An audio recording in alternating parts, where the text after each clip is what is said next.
there are things that we have known intuitively or we have suspected through theories that have come to us through educational psychology, but we haven't been able to demonstrate them in a living brain until we had the powerful analytical tools and scanning tools that we have to watch healthy live brains in the learning process, so we can see where information is stored. We can see the brain connecting multiple parts together to come up with an answer. So we now know the memories aren't stored in just one place in the brain. They're distributed throughout, and that makes it much easier for us to retain it. So those kind of insights, it's not that they make, sometimes people get into a debate about whether neuroscience is actually contributing anything new or if this was all stuff we knew already.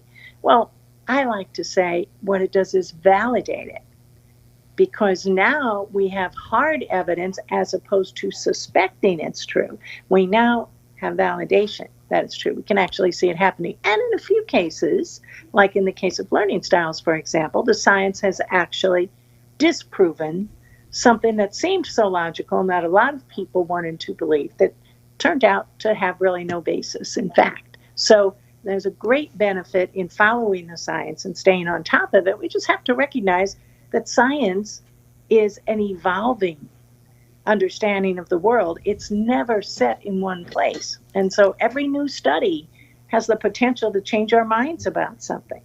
And that's how science works in all its forms. And neuroscience is no different. And if you look at neuroscience and where it's come, really it's only been about 40, maybe a little more than that years. Mm-hmm. We didn't have the technology before. That's right. We couldn't see the brain. Doctor, are you familiar with Dr. Amen? I think it's Richard Amen. I think his name is Richard. Yes, he's the one that's done all the scans. Yes, he's done thousands, 40, 50,000 scans.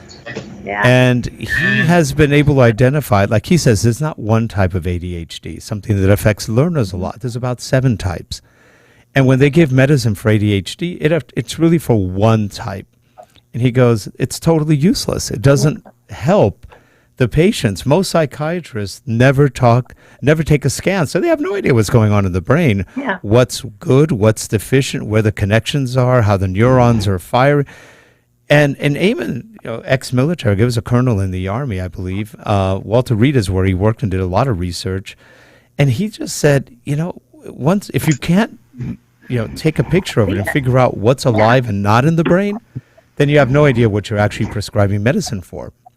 And That's then, of course, taking that one step. do it in other parts of the body. and you take that one step further. Most of the medical, let's say the pharma drugs that affect mental illness, they don't even really know how they work. Not yet. Scary. Not yet. They have an idea. It kind of affects something, but maybe it doesn't. We're not there yet. We're probably 10, 20 years away from being there, if we ever get there, because the brain's pretty complex in certain things, but we're getting better at it. It's really a fascinating subject, and I think we're only going to get better at figuring out what's going on and everything else.